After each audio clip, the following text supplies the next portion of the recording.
Hello friends, welcome back to my YouTube channel architecture life and studies. तो उम्मीद करता हूँ वहाँ पर आपके घर में सभी बहुत अच्छे होंगे।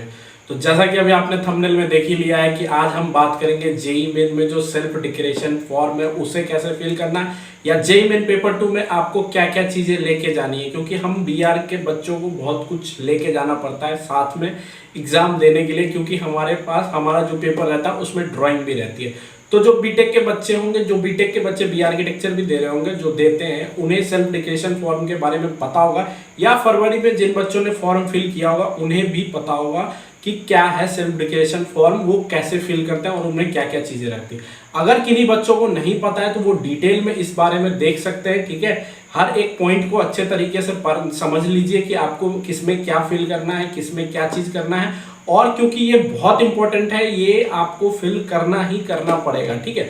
अगर जिन बच्चों को सिर्फ ये जानना है कि बीआर के बच्चों को क्या लेके जाना है तो वो वीडियो को आगे कर सकते हैं, मैंने लास्ट में उसके बारे में बताया। उससे पहले मैं इसे एक्सप्लेन करना चाहता हूँ। सेल्फ डिक्लेरेशन फॉर्म जो है जो आपको एडमिट कार्ड में देना है कोविड-19 के गाइडलाइन के अकॉर्डिंग। इसमें ऊपर आपका एडमिट कार्ड है, एडमिट कार्ड के सेकेंड पेज में आपको ये डिटेल अभी दिखेगा, ठीक है, सेकेंड पेज में, और थर्ड पेज में एक और डिटेल आपको दिखेगा। तो सेकंड पेज का ये है, इसके ऊपर बच्चे की डिटेल थी, मैंने एडमिट कार्ड उससे मांगा है तो मैंने उसके डिटेल को छुपा दिया है, और उसके बाद नेक्स्ट लाइन से, नेक्स्ट पॉइंट से सारे जो भी यहाँ पे क्राइटेरिया है, नंबर ऑफ 4 क्राइटेरिया है, ये सारे चीजें आपको फिल। इसमें पहले पॉइंट में ये लिखा हुआ है that I had read the instruction guideline and relevant order of the government of India, मतलब गवर्नमेंट को इंडिया की तरफ से जो भी कोविड-19 पेंडेमिक के जो भी गाइडलाइंस थे वो हमने रीड किया। I had read the information bulletin instruction and notification notice related to the examination available on the website. जो जेईई मेन की वेबसाइट पे कोविड-19 के मतलब जो भी गाइडलाइंस थी उसको हमने अच्छे तरीके से रीड किया। तो आपको जेईई मेन के वेबसाइट पे चला जाना है, और जो भी गाइडलाइंस है, जो भी 14-15 पॉइंट के टोटल गाइडलाइंस है, तो आप उसे रीड कर ले। अभी मैं आपको दिखा भी दूंगा कि क्या क्या गाइडलाइंस है, ठीक है।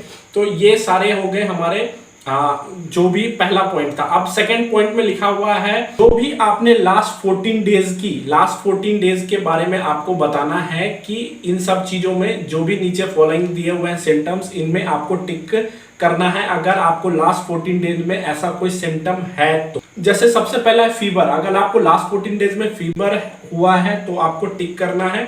अगर आपने टिक किया, मैं कहूंगा आप सही इंफॉर्मेशन दे, अगर आपने टिक किया तो आपको ये नहीं होगा कि आपको पेपर नहीं देने दिया जाएगा। आपको क्या होगा कि आपके लिए एक अलग जगह रहेगी जहां पे जाकर के आप पेपर दोगे, ठीक है। तो अगर आपको फीवर हुआ है तो फीवर का दे दीजिए, अगर आपको कफ हुआ है तो कफ का दे दीजिए, अगर आपको ब्रेथलेस प्रॉब्लम है तो वो भी दे सकते हैं। आपको गले में खराश वगैरह है, नोजिंग हो रही है तो आप दे सकते हो, ठीक है। आपको बॉडी पेन है तो भी आप दे सकते हो। अदर प्लीज स्पेसिफाई, मतलब अदर भी कोई प्रॉब्लम बॉडी में, कुछ भी रिलेटेड कोई भी प्रॉब्लम, अब कुछ और मत लिख देना, ठीक है। आपको जो भी प्रॉब्लम हो बॉडी में रिलेटेड टू कोविड-19 सिम्टम्स, तो वो यहाँ पे अगर कुछ है तो यहाँ पे आप लिख करके आप उसे टिक कर सकते हैं, ठीक है। दूसरा बी नंबर में क्या लिखा हुआ है, been in close contact with confirm case of कोविड-19, मतलब कोविड-19 के confirm case. Close contact means being at less than 1 metre, मतलब 1 मीटर के लेस देन, मतलब 1 मीटर की दूरी से आप किसी कोविड-19 पेशेंट के साथ 15 मिनट तो नहीं रह गए, मोर देन 15 मिनट्स अगर रहे हैं तो आपको इस पे टिक करना है, ठीक है। अगर आप देखो यहाँ पे ऑप्शन बी और ऑप्शन सी पे ध्यान देना। ऑप्शन सी पे लिखा हुआ है कि not been close contact with a person suffering from कोविड-19 and I am not under minority quarantine, मतलब हम क्वारंटीन में नहीं है, माइनॉरिटी क्वारंटीन में मैं नहीं हूं, ये इसमें आपको टिक करना है। अगर आपने बी नंबर में टिक नहीं किया तो आपको सी नंबर में टिक करना है। सी नंबर में ये आप कह रहे हैं कि मैं किसी भी कोविड-19 पेशेंट से नहीं मिला हूं और मैं मतलब क्वारंटीन में नहीं हूं, तो आपको क्या करना है, सी नंबर में क्लिक कर देना है। आपको क्या करना है कि आपको यहाँ पे लिखना है जो डी नंबर है, डी नंबर में आपको ये सब डालने हैं कि आप किसी सिटी में गए तो नहीं थे 14 दिन के अंदर, मतलब लास्ट 14 डेज में आप किसी सिटी में गए थे तो आपको सेंटर से किसी दूसरे सिटी में गए थे तो आपको उस बारे में लिखना है। नेम ऑफ द सिटी या कंट्री, आप किसी कंट्री गए हैं 14 दिन के अंदर तो उस कंट्री का first city, second city, third city, fourth city, अगर कितनी भी सिटी में गए तो date of arrival in centre city, मतलब सेंटर की जो सिटी है वहां पे आप कब पहुंचे हैं, मतलब कौन से डेट को पहुंचे, तो ये सारे इन्फॉर्मेशन आपको यहाँ पे लिखने हैं। ठीक है, कि 3 पॉइंट में ये लिखा हुआ है कि जो हमारा जो हेल्थ है, जो हेल्थ का जो प्रायोरिटी है, जैसे यहाँ पे लिखा हुआ the health and well being of our community is one first priority, मतलब पहली प्रायोरिटी हमारा हेल्थ है। ठीक है,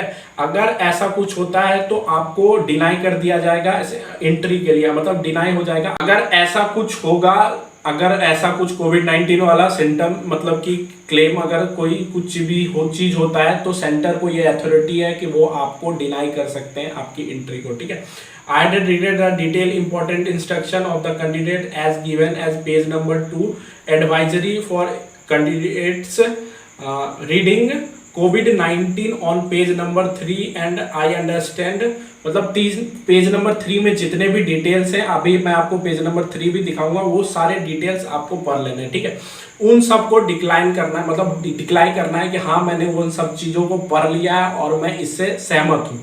ठीक है, यहाँ पे आपको फोटो लगाना है एज अ एडमिट कार्ड, मतलब जैसा आपके एडमिट कार्ड में पिक्चर था वैसा ही आपको फोटो लगाना है। Before the reaching the centre, मतलब सेंटर पहुंचने से पहले लगाना है, ये मत कीजिएगा कि सेंटर के बाद लगाइए। ठीक है, सेंटर पहुंचने से पहले इसमें फोटो लगाना और इसमें लेफ्ट थंब का जो आपने दिया है वहां पे सेंटर पे, मतलब वहां पे जो आप देते हैं, आप जब फॉर्म फिल करते हैं तो लेफ्ट हैंड का देते हैं थंब, तो वो भी आपको देना है। और यहाँ पे candidate signature on the day of examination, presence of individual का लेटर, मतलब जो पेपर आपके लेंगे उनके सामने आपको यहाँ पे सिग्नेचर करना है। ठीक है, नीचे आपका लिखा हुआ है कि हाँ मैं ये सारी चीजें एक्सेप्ट करता हूँ एज अ इन्विजिलेटर के सामने। ठीक है, और उसके सामने आपको यहाँ पे सिग्नेचर करना है। तो ये हमारा था सेल्फ डिक्लेरेशन फॉर्म, जो आपको कंपलसरी है, आपको फिल करके ही लेके जाना है। ठीक है, तो जितना हो सके आप सही इन्फॉर्मेशन इसमें डालने की कोशिश करना। ठीक है, सही इन्फॉर्मेशन ही डालना। अगर आप में किसी तरीके का सिम्टम है, चाहे फीवर, कफ, ब्रेथलेस,